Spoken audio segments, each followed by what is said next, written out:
13, versículo 1. Si están allí ubicados, vamos a leer juntos la palabra de Dios.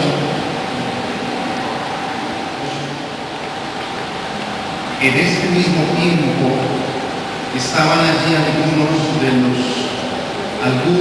que le contaban acerca de los galileos, cuya sangre Pilato había mezclado con los sacrificios de ellos.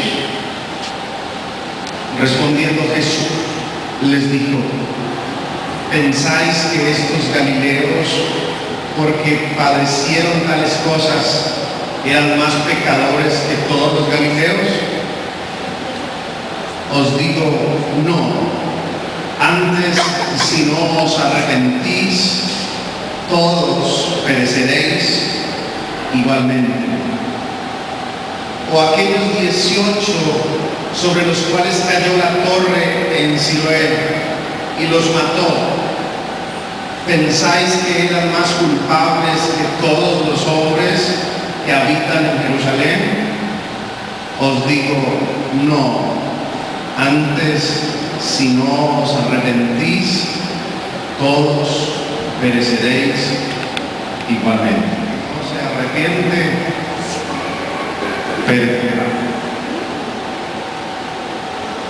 Señor, te damos gracias por inquietar nuestros corazones, porque hoy, Señor, dedicamos este tiempo a ti y lo hacemos con la conciencia de que para ti, Señor, es necesario apartar un día especial.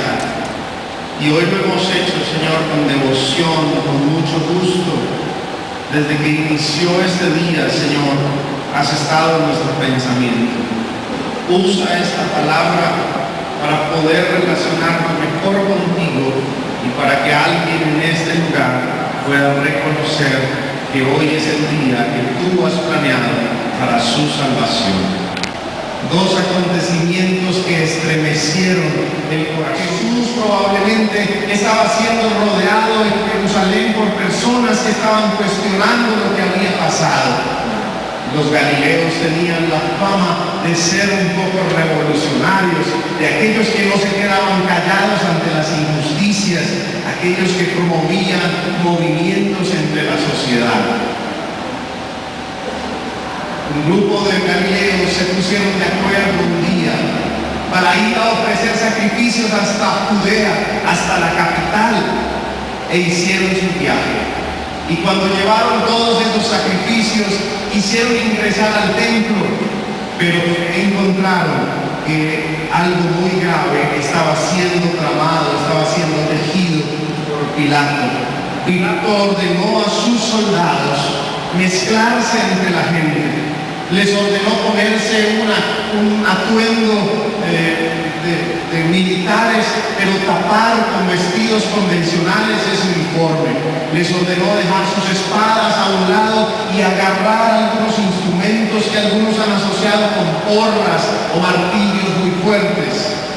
Los soldados se mezclaron entre la sociedad, entre la gente que estaba para presentar esos sacrificios, y mataron a mucha gente, pero especialmente a todos los galileos. Los distinguían por su forma de hablar. No es lo mismo escuchar hablar a alguien que viene de las tierras de Antioquia o Caldas, o escuchar a alguien que viene de Nariño, o escuchar a alguien que viene de la costa pacífica. El acento era diferente y podían distinguir quiénes venían de Galilea. Los soldados entonces saltaron e inmediatamente empezaron a masacrar, literalmente masacraron a una gran cantidad de galileos contemporáneos de Jesús, cuyas intenciones eran venir al templo para presentar sacrificios delante de Dios. Esa era a la cual, respondiendo Jesús, versículo 2, les dijo: ¿pensáis que estos galileos, porque padecieron tales cosas, eran más pecadores que todos los galileos? Ellos estaban interpretando que si esos galileos murieron es porque eran una cantidad de pecadores. y merecían morir por ser pecadores. Pero Él les va a decir, os digo, no es así. Antes, si no os arrepentís, lean conmigo la siguiente frase, todos pereceréis igualmente. El Señor Jesús está diciendo, en esta ocasión hubieron algunos galileos, pero muchos de ellos, todos ellos, estarían en riesgo de perecer igualmente. Así que el Señor no dice que por ser ellos de tal o cual región o por estar en ciertos pecados murieron. Jesús está diciendo, cualquiera de ustedes está expuesto a morir de una manera trágica. Y lo que pensamos es que todos los seres humanos estamos expuestos a una muerte trágica. Y eso es lo que está diciendo el Señor. Todos absolutamente están en peligro de fallecer. Dice, todos pereceréis igualmente, la Escritura, pero por una condición, si no os arrepentís. Todos pereceréis igualmente. Pero hubo un segundo caso, y este segundo caso quizás es más inquietante, porque los de la capital pensaban que los galileos eran gente como del bulto y ellos no entendían, y tal vez allá en Galilea no se podía gestar ninguna asociación de personas temerosas de Dios, al punto que pensaban que de Nazaret no podría salir nunca un profeta, y ellos decían, ¿cuándo ha salido algo bueno de Nazaret? Así que los capitalinos en este caso despreciaban a los del norte. Y entonces los galileos habían muerto, pero ahora el caso es el siguiente, versículo número 4. Y este versículo lo trae Jesús a colación y dice, o aquellos 18 sobre los cuales cayó la torre en Siloé y los mató, ¿pensáis que eran culpables? ¿Pensáis que eran más culpables que todos los hombres que habitan en Jerusalén? ¿Y qué dice el Señor? Os digo, no. Antes, si no os arrepentís, todos pereceréis igualmente. Ahora, los que han muerto acá en esta torre, Siloé, parece que son habitantes de la capital.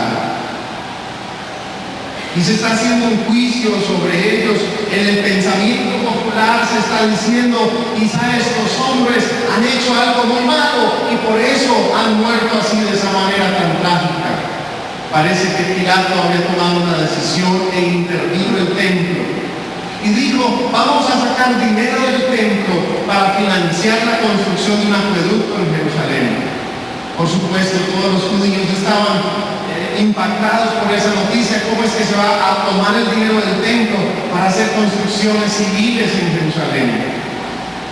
Pilato obligó a esta situación, se utilizaron recursos del templo para aquel acueducto y se levantó una torre, y en esa torre se contrataron empleados y eran judíos, era gente de la capital. Entonces la mayoría del pueblo estaban diciendo, si ven, por trabajar con el gobierno, por trabajar en ese acueducto, por trabajar en esa torre para vigilar el acueducto y por recibir ganancias deshonestas, por eso les pasó lo que les pasó. Y el Señor dice, no fue por eso. A cualquiera de los habitantes de Jerusalén le habría podido pasar. Y el Señor advierte, dice, si no os arrepentís, todos pereceréis igualmente. Y con esto el Señor nos deja claro que tanto el pecador muere como el creyente también puede morir. Todos estamos expuestos al problema de la muerte. Todos sin duda tendremos que ser precavidos para tratar de guardar nuestras vidas. Pero no sé si te ha pasado mientras conduces en la calle, tú puedes ser muy prudente, pero hay alguien que de pronto se atraviesa porque va elevado pensando en otra cosa. O a veces los elevados somos nosotros y nos hemos encontrado atravesados, arriesgando la vida de alguien. Hermanos, estas cosas nos pasan. Y si estamos aquí con vida, Pues saben, tendríamos que reconocer que somos muy bendecidos si el Señor nos ha permitido completar 20, 30, 40, 50 u 80 años de vida. Él ha sido muy misericordioso. Quien quiso acabar con la simiente del Salvador fue Satanás, y no le importó dar la orden a Faraón de acabar con todos los niños hebreos en aquella ocasión. Pero en la misericordia del Señor hubo uno que se salvó, y hubo varios de ellos que pudieron multiplicarse gracias a que unas parteras en Egipto decidieron proteger la vida de los varoncitos que empezaban a nacer. Hermanos, esa no es la misericordia de Dios. Y ese pueblo que Satanás quiso destruir, nunca lo pudo destruir. Y cuando Satanás se dio cuenta que había nacido el Salvador, dio la orden de que fuera asesinado también, junto con todos los niños menores de 2 años. Y nuestra pregunta es, ¿logró matar al Salvador? No lo hizo en esa ocasión. Y precisamente viene lo que más nos reconforta, y es que no tenemos a un Dios que se alejó del sufrimiento humano. Tenemos a un Dios que vino y se hizo como uno de nosotros para padecer en carne propia nuestros dolores. Hermanos, dice la Escritura que por nuestros pecados Él fue llevado a la cruz del Calvario y que Él pagó el precio de nuestra maldad. Recordar la historia de nuestro Señor Jesucristo es la historia de uno que sufrió la muerte, y una muerte desastrosa, una muerte vergonzosa. Tenemos a alguien que se compadece de nosotros en nuestro dolor. Tenemos a uno que vivió nuestras miserias y que pagó el precio por nuestros pecados en la cruz. No tenemos a un Dios que está solo en los cielos y se olvidó de nosotros. Él envió a su propio Hijo, que aunque hubiese podido evitar la muerte y tratar de salvarnos de otra manera, se identificó con nuestro sufrimiento. Él fue azotado, Él fue molido, y por su llaga, dice la Escritura, nosotros somos curados y somos sanados. Tenemos a un Dios que sin duda se compadece de nuestros dolores, de nuestras angustias, de nuestras enfermedades. Tenemos a uno que sabe lo que es sufrir. Tenemos a un sumo sacerdote que fue probado en todas las cosas, pero no se halló en el pecado. Tenemos a uno que estando en la cruz reflexionó y nos contó lo que pasaba en su interior. Si es posible, pasa de mí esta copa. Es como que estuviera diciendo: Señor, este es un sufrimiento inaguantable.